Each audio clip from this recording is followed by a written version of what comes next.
qui est flagrant surtout là. Hein. Ouais.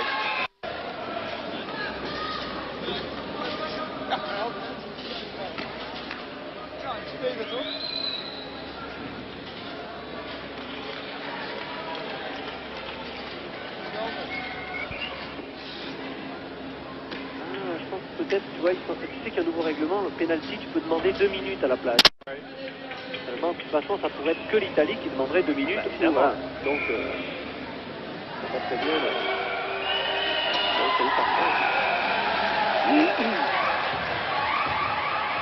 On fait la bise à les Italiens, je vois.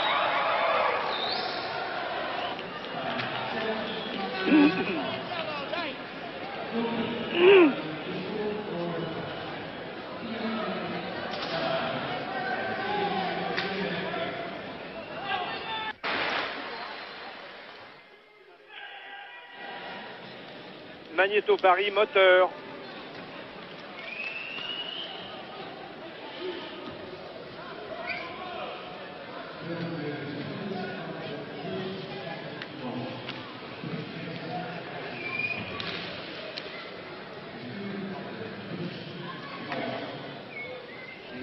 Dix, 9, 8, 7, 6, 5, 4. Troisième et dernière période du match qui oppose en ce championnat du monde de groupe B la France et l'Italie. La France en blanc, les Italiens en bleu. Les Italiens, vous l'avez peut-être vu sur l'écran, avec encore un tir italien ici. Les Italiens qui mènent 4 buts à 1 avant ce troisième tiers-temps et qui sont donc bien placés, mon cher Tristan Alric, pour gagner la médaille d'argent de ce championnat. Le vainqueur de ce match était médaille d'argent. Pour l'instant, on peut penser que l'Italie a pris quand même une solide option avec 3 buts dans la première période pour un but de Peloffi et un but dans la deuxième période sur extrêmement rare sur pénalité. Une équipe italienne qui, sur le vu des 2 premières périodes, pour l'instant, mérite de mener au score. Hein. Absolument, je crois qu'il n'y a rien à dire. L'équipe italienne s'est retrouvée aujourd'hui, qu'elle avait très mal joué hier.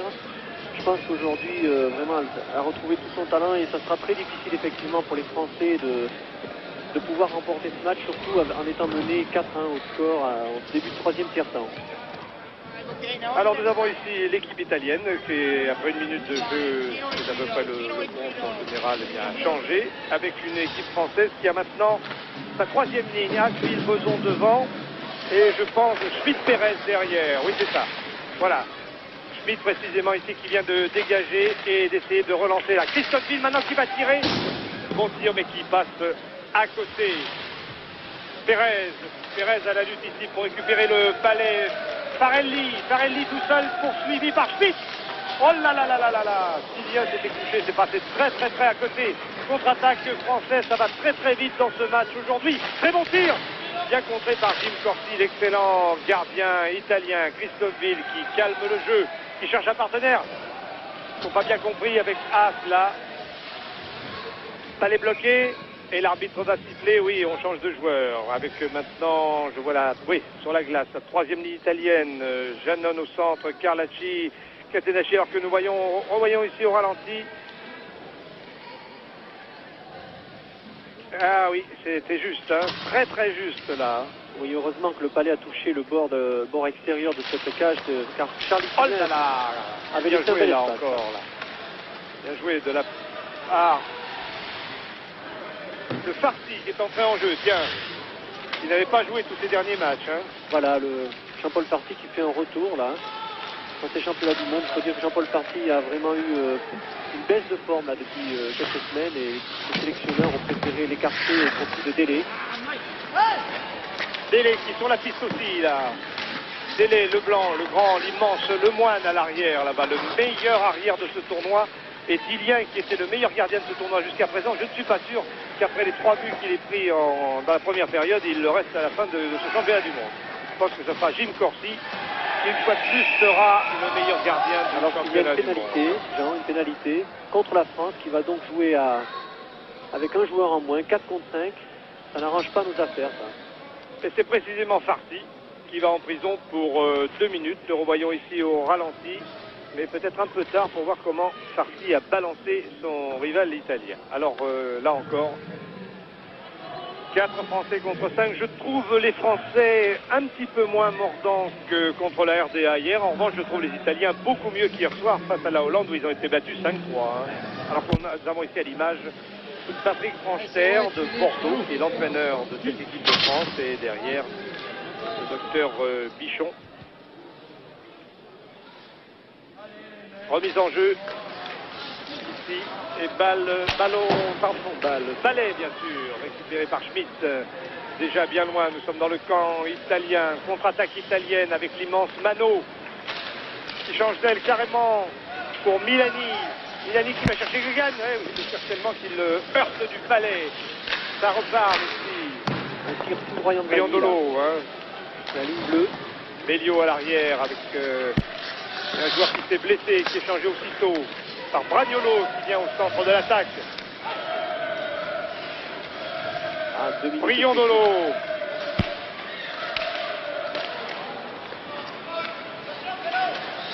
Pelofi qui vient de récupérer ce palais. Pelofi, capitaine de l'équipe de France. Il reste encore 1 minute et 12 secondes de prison pour la France. Et... Oui, Bordelot, Pérez. Et on change. C'est Lemoine, Leblanc à l'arrière maintenant. Ville qui revient en attaque. Le jeu a été arrêté pour un hors-jeu à la ligne bleue. Oui, dommage. J'ai l'impression que Tillian a été un peu hésitant dans cette première période. On ne peut pas lui attribuer au moins le deuxième but qui a été marqué sur un tir qui a été détourné malencontreusement par Leblanc dans les filets. Mais tout de même, on avait l'impression qu'il était pas tout à fait à son affaire dans ce premier tiers-temps. C'est excellent gardien par ailleurs, Tillian. Mastrullo là, Mastrullo. C'est difficile de jouer dans cette zone où il y a beaucoup de soleil. Oui, il y a une zone de soleil devant le gardien italien Corsi, ce qui vraisemblablement imposera un changement de côté au milieu de cette troisième période. Il est croisé là pour Farelli qui a pu reprendre. Lemoine derrière sa cage. Lemoine pour Christophe Ville, oui. Alors qu'il reste 40 secondes. Il n'y a personne à l'aile là. 40 secondes encore. Des ententes encore entre Ville et As. Toujours 4 Français sur la glace. Lemoine qui essaie de distribuer, mais les Français sont plutôt en défense. Et c'est le palais. Oh là là. Oh là là là là. Et oui, grosse faute là de Lemoine, oui, il s'en veut et il y a de quoi. Ça aurait pu coûter très très cher. Alors les joueurs, nous revoyons ici l'action. Les joueurs italiens qui sont sur le banc ont protesté parce qu'ils estimaient que Leblanc, on va voir, avait posé la... il ne l'a pas posé. Ah si, quand même, il a bloqué, oui, en dessous, bloqué, oui, mais volontaire ou pas, là, un petit peu volontaire, allez. Oui. Ouais, un petit peu. Nous revoyons toujours au ralenti. Briandolo, là, qui va tirer... Oui, mais arrêt de Tillian. Et le jeu reprend. Il reste 20 secondes avant la fin de la prison française. Parti rentrera. Il y a Richer maintenant sur la glace. Il faut tenir là. Richer, le grand. Le Français volant. Contre-attaque italienne, très rapide. Tire très très loin là-bas de Tennessee. Voilà, la prison est terminée pour l'équipe de France. Heureusement. On va pouvoir rejouer à 5 contre 5. Parti qui est revenu. Pérez pour l'instant. Pérez à l'attaque qui va chercher Parti. Il ne trouve pas, qui est balancé par Tennessee. Et l'arbitre, voilà. Obstruction. Faire trébucher, le signe conventionnel. Un coup, c'est la France qui prend 2 minutes de pénalité, qui se retrouve à 4 contre 5. Et maintenant, c'est l'Italie. Espérons qu'on aura un peu plus de réussite que les Italiens avec cette supériorité numérique, car on en a bien besoin. Oui, 4-1, je vous le rappelle, 4 minutes 10 de jeu effectif dans cette troisième période, alors que vous voyez Tennessee ici en prison pour une charge irrégulière sur Farc. La première ligne française est revenue en jeu avec Lecomte, Bordelot et le capitaine Pelofi. Avec Christophe Ville à l'arrière, tiens, et Leblanc.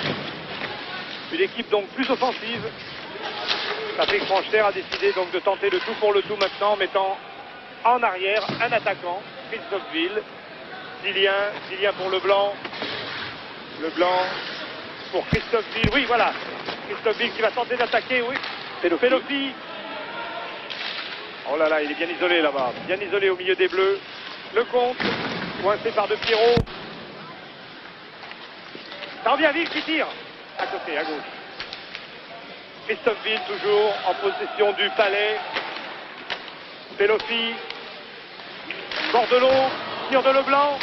Les Français mettent maintenant tout ce qu'ils peuvent pour essayer de remonter ce lourd handicap de 3 buts. Les Italiens ont réussi à sortir le palais de la zone de défense et... Toujours 5 contre 4 en faveur de la France. Christophe Ville.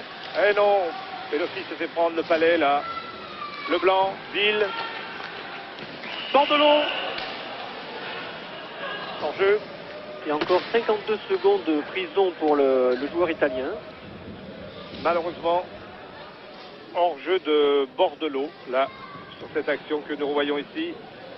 Là, on revoit le tir, la passe de Bordelot et le tir de Leblanc qui a failli rentrer dans la cage. Surtout que vous le voyez, le gardien était battu. Malheureusement, le palais est passé à gauche. Ah, il aurait fallu taper au-dessus parce qu'il était bien couché en travers, hein, quand même.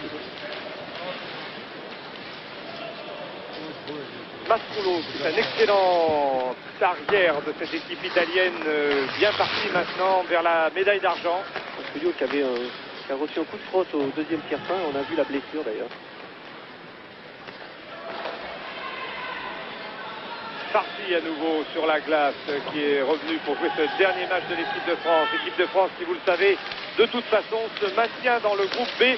Et après le mauvais départ pris dans ce championnat, c'est déjà, il faut bien le dire, un exploit. Parti. Schmitt. Dalé. Dalé qui tire de très loin, mais très à côté. Pérez, Schmitt en défense pour la France. Voilà, la prison italienne est terminée. Schmitt qui tire. Pérez a toujours le palais pour les Français. Voilà, hors-jeu. Hors-jeu. Et les Italiens demandent un hors-jeu volontaire, donc de faire l'engagement en zone de défense française, mais je sens bien que les arbitres ne le voient pas de la même façon. Ils ne l'accordent pas. Voilà. Apparemment, ils ne l'accordent pas. Le Moine revient à l'arrière avec Leblanc. Et c'est la troisième ligne d'attaque. Oui, Boson à droite, plus près de votre écran, Ville au centre et As, Derek As, le numéro 3 là-bas de l'autre côté. Le Moine qui essaye de sonner As, mais la balle le palais est aux Italiens. Pour Milani, là. Oui, pour Milani. Jean-François Lemoine s'est laissé tromper. Milani toujours. Attention, ça peut être dangereux. Mano qui tire. Alors que Lemoine s'accroche avec Catenacci.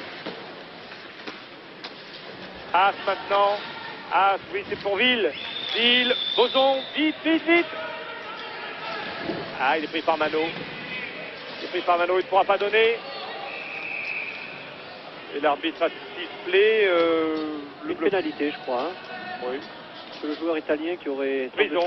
Il y a une prison. Oui, il faut chez Christian Boson. Pour Mano. Oui, mais ça me paraît un peu... On le revoit, sévère, hein. Là. Voilà, la crosse entre les jambes.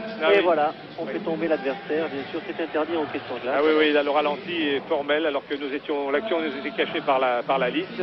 Et M. Mano, qui est un très très bon joueur, un des meilleurs joueurs italiens, va passer 2 minutes au calme, là-bas en prison. On peut le dire, le meilleur défenseur de ce tournoi mondial du groupe. Ah, il est très très bon. Il a été même hier dans une équipe un peu... Et un nouveau joueur en plus de cette équipe italienne. Une équipe hier qui s'était bien relâchée contre la Hollande. Et bien Mano s'est battu jusqu'au bout, jouant tantôt en défense, tantôt en attaque, en étant très souvent présent sur la glace. Voilà, palais injouable. Difficile de jouer le palais contre les balustrades aujourd'hui. Oui. Et une remise en jeu avec les deux meilleures lignes françaises, tant en défense qu'en attaque. Bordelot de Megève à la remise en jeu ici. Oui. Leblanc. C'est le Pelofi. Il y avait beaucoup de monde devant la cage, c'était difficile pour le puck de passer. Briondolo là-bas. Briondolo avec ce Pierrot derrière. Récupéré par les Français, oui, Bordelot. Ah non, non, non, Mastroullo était là avant. Bordelot toujours au centre de l'attaque française. Pour Pelofi, non, pour Leblanc, alors que le goal est gêné là-bas. Oh, les Français n'ont pas pu en profiter, quel dommage. Corsi était sorti de sa cage. Alors que Lemoine, bien voilà. Et voilà. C'est le gros problème de Lemoine dans ce championnat du monde, un gabarit exceptionnel. Le meilleur défenseur, il faut le souligner, au classement dans les statistiques. Jusqu'à présent, parce qu'il reste encore des matchs à jouer, que cela peut varier avant la fin de ce championnat du monde. Malheureusement, Jean-Philippe Lemoine, tout comme en championnat de France, n'arrive pas à contrôler son énorme physique et ça lui pose des problèmes. Dès qu'il touche un adversaire, c'est vraiment très spectaculaire. Oui, il faut qu'il aille en prison, mais il s'est quand même beaucoup amélioré. Hein. Oui, il a acquis en technique, il a donc peut-être pas encore tout à fait en sagesse, mais en technique dans tous les cas. Et il est évident qu'il dépasse les 2 mètres avec ses patins, c'est un gabarit tout à fait fantastique et que les arbitres repèrent facilement. 105 kg, 1m96, c'est vraiment... Et Pascal Otto aussi est en prison, bien sûr, il en est encore pour 1 minute 07, tandis que Jean-Philippe Lemoine, lui... 2 minutes. 2 minutes, voilà. Alors, Pelofi, Bordelot, As et Leblanc. Voilà, Jean-François Lemoine, Jean-Philippe Lemoine, des Français volants. 22 ans. Saint-Gervais, oui, 22 ans et comme nous l'avons dit... Ah, de Saint-Gervais, oui, pardon, j'anticipe peut-être. Oui, de Saint-Gervais, oui, absolument. C'est possible qu'il y aille, mais... As, là-bas. 4 contre 4, attention. As qui tente de contre-attaquer, qui cherche un partenaire sur la droite, qui va laisser, oui, à Leblanc. Leblanc pour Pelofi. Pelofi, Chercha en face de lui. Très bon défenseur lui aussi, Leblanc. Leblanc. Non, il y a trop de monde là, trop de monde. As, faut faire bouger le palais plus vite. Oh, dommage. Mauvaise passe de As à Leblanc en retrait. Pelofi qui maintenant va essayer de remettre les choses en place. Pelofi pour Bordelot. Bordelot dans la zone d'attaque. Toujours les Français, le palais, As, mais on ne tire pas. Pas de bonne position de tir. Et non, attention! Ah, dommage, là. Bien contré par Corsi. Hein. Le revers de Pelofi n'a pas pu marcher, alors qu'il reste encore 3 secondes. Et attention, là, il est un peu seul, l'attaquant italien, mais il a trop attendu. Voilà, et la prison italienne est terminée. 5 contre 4. La première. Bordelot.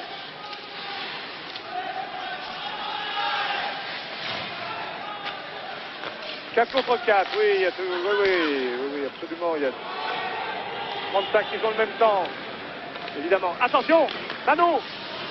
Oh là là là là là là là. Les Français toujours à 4 contre 4 maintenant. Schmitt, mais oh là là, les Français ne sont absolument pas placés en attaque. Dallet vient juste d'entrer. Voici Dallet. Encore 5 secondes pour les deux prisons. Un peu désordonné là pour l'instant dans cette équipe de France. Le changement de joueur ne s'était pas très bien effectué, c'était tout de même un peu dangereux. Il sera difficile là pour l'équipe de France de revenir au score. Nous rappelons que l'Italie mène 4-1. Il reste encore un peu plus de 10 minutes à jouer. Oui, nous sommes presque à... Je ne sais pas si les joueurs vont changer de côté parce que le soleil a disparu. Donc on vient de voir là Charlie Tillien qui a arrêté ce palais. Charlie Tillien, on ne le dira jamais assez, qui a fait un championnat du monde exceptionnel. Ah oui, remarquable. D'autant plus qu'il avait la tâche très redoutable de remplacer Daniel Marek, qui a été pendant 10 ans le portier de l'équipe de France, qui a 150 sélections.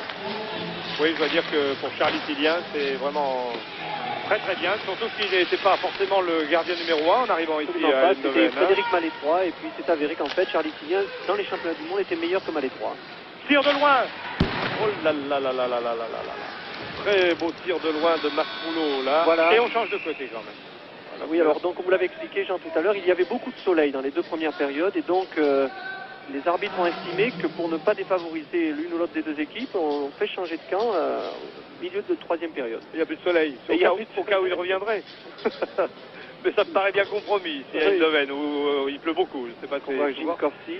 Voilà, Jim Corsi, qui finira sans doute comme le meilleur gardien de ce tournoi. Il est 2e actuellement derrière Tillien. Tillien qui a quand même pris aujourd'hui 4 buts. Ça pourrait, je pense, modifier ce classement. C'est reparti avec Schmitt ici. Richer qui n'a pas contrôlé. Parti qui apparemment a pris la place de Pajonkowski. Hein. Oui, il est possible que Pajonkowski était blessé, nous n'avons pas remarqué. Mais... Oui, il y a un moment que nous n'avons pas vu revenir, et c'est au contraire Farsi qui n'avait pas joué les matchs précédents et qui est actuellement sur la glace. À l'arrière, donc, Pérez et Schmitt de Viry-Châtillon. Pérez des Français volants. Et puis Dallet, Richer et Farsi. On voit Ville et Pelosi là, pendant. Pelosi, capitaine, Très beau tir. 35 ans. Vous avez compté ses sélections, 110 pour le capitaine. Ah oui, il a 103 exactement. 103. Et Pelosi qui, en principe, joue ici son dernier match en équipe de France. Les gars, 10 minutes. La troisième ligne française d'attaque qui est en place avec à l'arrière Lemoine. Et Leblanc. Et Leblanc, car Botteri, je ne sais pas, on ne le voit plus beaucoup non plus. Alors que normalement, il aurait dû jouer sur cette première ligne. C'est un beau tir italien de Carlacci ici. Ah, les Italiens se sont bien repris depuis leur défaite devant la Hollande hier soir. Alors que Boson essayait de passer en force là. Ville là-bas qui essaye de récupérer Boson, mais non. Palais toujours italien. Pour Janon. Attention, Lemoine se précipite là sur Carlacci qui a le temps de passer le palais, mais Leblanc là-bas pour le reprendre, descendre, contre-attaquer avec Ville. Ville pour As. As qui tire. Oh, mais là, oui. Ça ne pouvait pas tromper Corsi. Absolument pas. Et le palais sort dans les gradins. Donc on va remettre en jeu. Ah, je pense qu'il sera très difficile pour l'équipe de France maintenant de remonter au score. Surtout si elle joue de la manière dont... Nous voyons ici l'entraîneur des Italiens. Et il faut dire que dans ce championnat du monde, si on accepte la Suisse, eh bien toutes les équipes se tiennent vraiment, et les 7 autres équipes se tiennent vraiment de très très près, avant ce match, il y en avait 5 à 6 points. Absolument, c'est la première fois dans l'histoire des championnats du monde du groupe B que l'on voit vraiment des scores aussi inattendus. Sort de l'eau là-bas. Il n'a pas eu le temps de récupérer. Schmitt non plus. Pelosi pour un Italien.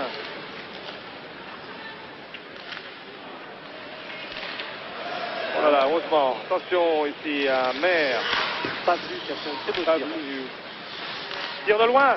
Oh là là, bien arrêté par Tilien cette fois. Très beau tir de loin ici.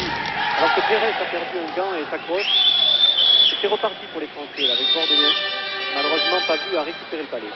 On retrouve assez inefficace les Français aujourd'hui en attaque. Pelosi il a tenté de repartir, mais il est bien seul, il est tout seul devant. Il ne peut absolument rien faire, il est tout seul. Devant contre 4 Italiens, oui. Tout ce qui pouvait arriver, c'était une récupération italienne que voici. Avec... Ah, une pénalité retardée, là, l'arbitre tend le bras en l'air, nous allons certainement prendre une prison, je n'ai pas très bien vu pourquoi. Le ralenti nous le dira peut-être. Car si on suit le palais, on ne voit pas toujours ce qui se passe dans les coins. Voilà. La France a pris le palais. Alors donc, il semblerait que c'est Bordelot. Pour coup de crosse, tripping en anglais, certainement. Et en français, on peut dire coup de crosse. Voilà, oui, mais il affiche en anglais sur l'écran. Voilà, Paulin Bordelot, l'entraîneur-joueur de Megève. Ancien joueur professionnel des Nordiques du Québec, qui a 33 ans, vient de faire son entrée dans l'équipe nationale. Et on peut lui dire un grand merci pour les championnats du monde ici qu'il a fait, parce que même s'il n'a pas eu un rendement très grand au niveau des buteurs, il a quand même apporté sa contribution sur la première ligne avec Pelosi et Dupuis. 12 minutes 17 secondes de jeu effectif dans cette troisième et dernière période du championnat du monde du groupe B entre la France en blanc et l'Italie. L'Italie qui mène 4 buts à 1. Et vous voyez qu'à 5 contre 4, les Italiens tentent de faire le forcing pour marquer un 5e but. Attention au tir de Manon. Et oui, à ras de la glace là. Ah, personne en défense devant l'infortuné Charlie Tilien ici. Et un très bon tir de Mano. J'espère que nous allons le revoir. Ah oui, bien placé. Bonne frappe. Terrible frappe ici à ras de la glace. Et 5e but italien. Là, je crois que l'affaire est entendue pour l'équipe italienne. Je ne vois mal l'équipe de France remonter un score pareil, 5-1, alors que nous sommes à la 10e minute de jeu dans ce troisième tiers-temps. La deuxième place de ce championnat du monde du groupe B reviendra maintenant, je pense, très certainement à l'Italie.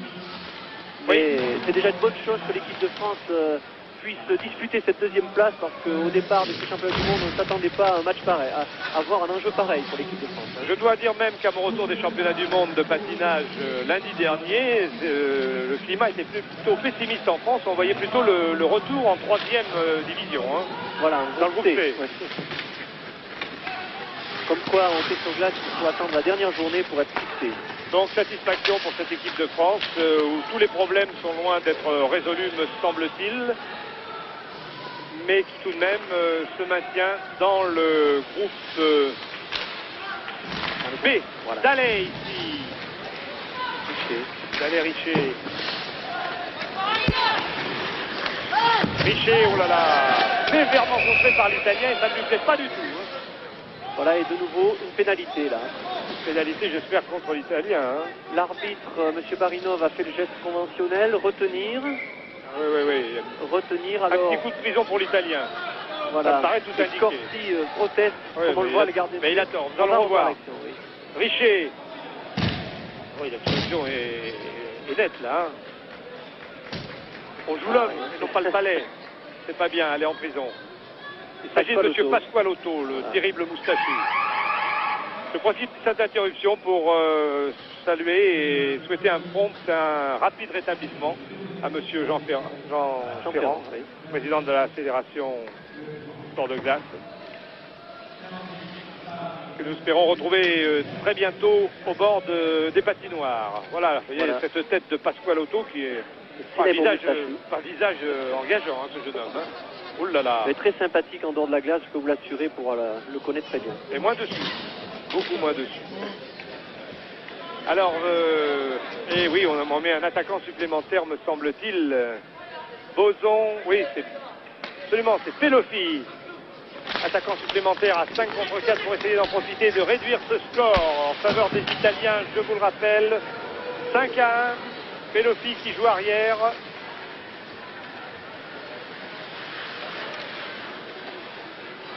Et là, le palais est sorti trop rapidement de la zone d'attaque des Italiens. Et... Garcia qui met...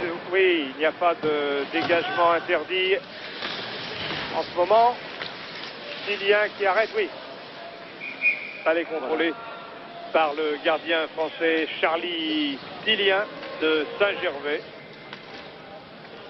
Charlie Tilien qui avait pris quand même un petit peu de risque là, hein, qui avait laissé un peu trop jouer. Alors que l'on voit là le très jeune entraîneur national italien, Mike Kelly, un coach canadien, entraîneur du club de Halle depuis 2 ans, et qui a remplacé un compatriote, Ron Ivani, qui est parti à Davos cette saison.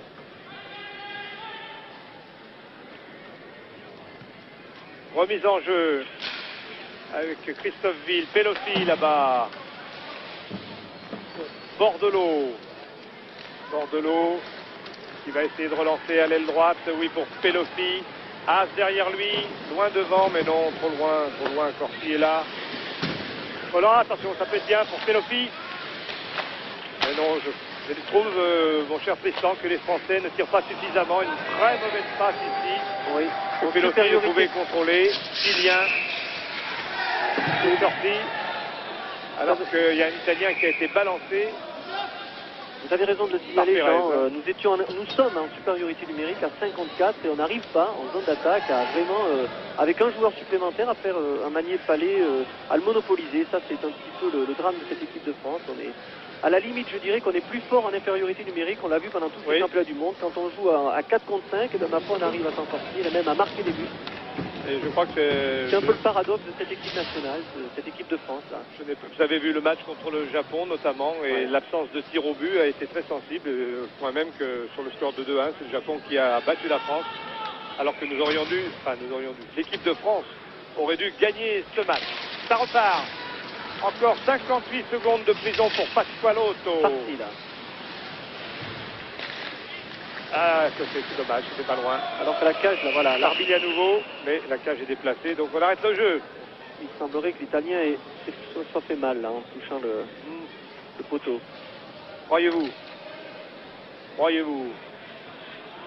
Voilà. Ah, on le voit, il a pris la cage en plein dans le dos.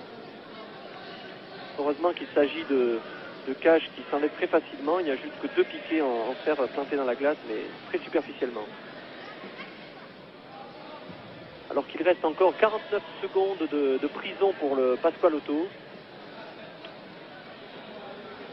Remise en jeu là-bas. Attention. Oh là là, on se cherche un peu. C'est net. Lemoine maintenant. C'est trop lent. Trop lent. Les passes sont un peu téléphonées. Lemoine qui va arriver le premier. Oui. Avec un petit croche-pied de Leblanc au passage. Ça dégage le terrain. L'arbitre ne l'a pas vu. Pour d'aller. Oh. Encore 20 secondes là. 20 secondes de pénalité pour les Italiens avant de jouer de nouveau à 5 contre 5. Belliot là-bas qui se bat. 10 secondes. Très important la prison pour eux. Voilà, au pied maintenant. C'est parti. Effectivement, comme l'avait dit Jean, voilà, alors que l'Italie maintenant est au complet, cette équipe de France ne oui. joue pas assez rapidement, c'est certain. Et c'est Lemoine qui se bagarre une fois de plus. Lemoine, il faut le souligner une fois de plus. Ah, il passe pas l'auto, voilà, ce sont les deux terribles. Jean-Philippe Lemoine qui a été un joueur extraordinaire dans ces championnats du monde, nous le soulignons à nouveau, premier arrière au classement. Pour l'instant. Pour l'instant, et ça, je crois que c'est la première fois que... C'est très très bien. Hein. Voilà. Un gabarit extraordinaire et... Qui doit encore maîtriser son formidable tempérament, et qui le maîtrisera d'autant mieux que techniquement, il a beaucoup progressé. Sifflé très injustement en championnat de France partout où il joue. Jean-Philippe Lemoine a prouvé encore une fois ici qu'on en avait besoin, un besoin, je dirais, vital. Surtout à ce niveau du groupe B.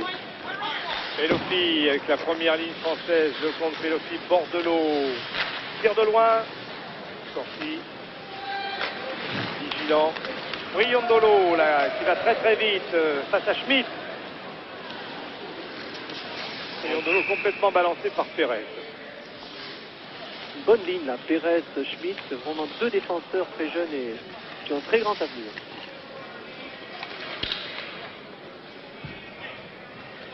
Les Italiens ont leur troisième ligne, Catenacci, Carlacci et vraisemblablement... Ah non, ils ont mélangé, c'est Briondolo qui est là, avec Mascolo à l'arrière. Voilà, Mascolo, c'est lui qui tire. Pérez maintenant là-bas. Belle montagne aussi, sur la glace. Voilà, une pénalité là pour les Italiens. Oui, le bras élevé, Pelofi. Voilà, l'arbitre laisse jouer l'avantage pour l'instant. Pelofi, pour Bordelot, mais c'est un peu trop loin en avant, sorti à plonger. Voilà, nous allons certainement le revoir, Jean, en ralenti. Pérez a été vraiment chargé incorrectement contre la balustrade, charge incorrecte, vous allez voir. Il faut savoir qu'au hockey sur glace, on a le droit de charger un joueur, mais il ne faut pas avoir plus de 3 pas d'élan. Il y a la manière aussi. Oui, la manière. qui d'ailleurs est mal définie. Hein, voilà, et Dieu sait si Pérez est un joueur solide, un fort gabarit, mais là, c'est vraiment exagéré. On revoit l'entraîneur italien Mike Kelly. Et que nous retrouvons vraisemblablement la deuxième ligne, Richer. Et encore une occasion pour Ville est à l'arrêt. Et oui, alors du coup, on remet un attaquant supplémentaire, voilà. Puisque c'est Ville qui est défenseur, Christophe Ville, qui est en général plutôt au centre avant. Voilà, Christophe Ville, le voici, avec Richer à sa droite, oui. C'est le moment où jamais. Mais il n'y a personne au centre pour reprendre. Ah, c'est trop loin. Christophe Ville, Leblanc qui... Oh là là, non. C'est le moment où jamais, là, nous sommes à 54, il reste moins de 4 minutes à jouer dans ce troisième quart-temps et si on veut marquer un but, c'est le moment. Alors que nous voyons... bagarre, là. Voilà. Ah, le hockey sur glace, c'est un sport viril, mon cher Jean. Absolument. C'est très bien, d'ailleurs. Les téléspectateurs, généralement, aiment beaucoup. Oui, mais il faut quand même préciser aux téléspectateurs que le hockey sur glace est un sport viril. En général, ce n'est pas un sport violent. Et d'autant plus qu'il y a des joueurs ont vraiment une carapace de protection sur leur maillot que l'on ne voit pas. Mais quand même, on en a une idée quand on voit la largeur de ces jeunes gens. Hein. Par exemple, l'Italien, là. Là, voilà, Belliot, normalement, là... un petit peu. Belliot devrait être pénalisé. Le défenseur italien. Alors que le jeu a déjà repris, pendant qu'on voit ce ralenti. Et qu'il reste un Italien en prison encore pour 1 minute 25 secondes. L'Italien à 4 sur la patinoire. Christophe Ville. Attention. Il y avait un Italien en embuscade ici. Ça repart. Christophe Ville, donc il ne peut pas tirer. Hors-jeu, et oui. C'est toujours la même chose. Nos joueurs ne se regardent pas assez. On me dirait que lorsqu'on joue, c'est difficile de regarder où sont ses coéquipiers, mais... Ah, ça sera difficile. Oui. 3 minutes à jouer. Ça me paraît 5-1 pour difficile, l'Italie. effectivement, oui. Alors que la première ligne française, Pelofi, Lecomte, Bordelot revient avec Dallet cette fois en renfort pour l'attaque. On voit l'équipe de France là, le banc, avec Erichek, qui n'a pas joué dans ce match. Il n'a d'ailleurs pas joué pratiquement dans les championnats du monde, mais enfin, il n'en demeure pas moins. Un très bon joueur, surtout dans son équipe de garde. Leblanc. Encore Bordelot. Bordelot qui essaye de donner à Pelofi. Toujours Bordelot. Dallet. Pelofi. Pelofi pour Dallet. Dallet. Pelofi. Pelofi qui joue ses dernières minutes internationales. Ah, s'il pouvait marquer, ce serait très très bien. C'est lui qui a marqué le but français. Dallet. Les Français qui font le forcing maintenant dans ces dernières minutes. Lemoine. Bordelot. Leblanc. Allez, il faut essayer de marquer. Là. Il reste encore 20 secondes de pénalité pour les Italiens. C'est le moment. Bordelot, le voici. Qui a croisé avec Pelosi. Dallet se précipite. Une contre-attaque italienne maintenant avec Carlacci. Carlacci, attention. Janon, Carlacci. Oh là là, un peu longue la passe de Janon. Dommage. Ça repart pour les Français. Pelosi. La prise est terminée, Jean, pour les Italiens. Dallet, Pelosi. Pasqualotto. Lemoine. Immense Lemoine en défense. Et qui bloque complètement Catenacci là-bas. Bordelot. Oh là là, intercepté par... Janon qui n'a pas pu tirer. Heureusement, attention. Terrible tir ici. Encore. Ah, ça chauffe là pour les de Tunisie. Les Français qui jouent très très fort. Pas la dernière minute de jeu, Jean, là. Dernière minute. Tir à côté. De Haas. Ah, ils vont y marquer un but, c'est sûr. Ah, c'est un très bon tir là, de Schmitt. Ah, c'est fini. Dans tous les cas, on peut rappeler que la Suisse a gagné la médaille d'or dans ce championnat du monde du groupe B qui montera donc dans le groupe A l'année prochaine. Oui, le championnat du monde qui auront lieu à Vienne pour le groupe A. Et l'Italie, donc médaille d'argent pour la médaille de bronze. Il faudra attendre parce qu'il y a actuellement 5 équipes qui ont le même nombre de points. Et enfin, d'ores et déjà, la France restera dans le groupe B la saison prochaine. C'est vraiment un exploit. Et on peut même dire que l'année prochaine, si la France se plaçait dans les 4 premières équipes, et même peut-être dans les 5 premières de ce groupe, eh bien, elle irait aux Jeux Olympiques de Calgary en 88. Alors, voilà, il y a bien du travail à faire, sinon sur la glace, du moins dans l'entourage de cette équipe de France, où les choses, vraiment, ces derniers mois n'ont pas été pour le mieux. C'est le moins que l'on puisse dire.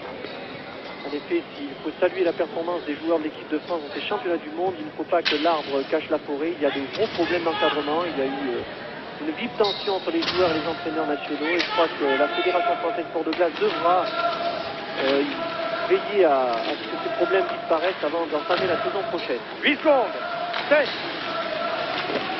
Et les Français qui voudraient bien marquer pour l'honneur un deuxième but. C'est fini. Voilà, c'est fini.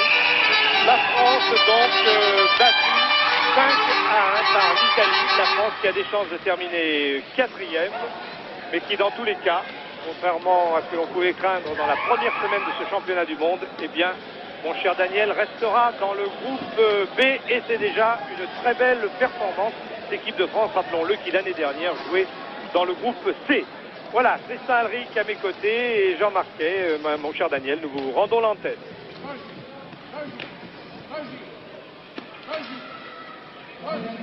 Magnéto Paris. Bon, bah je descends, je ne sais pas, et monsieur Gervais est là.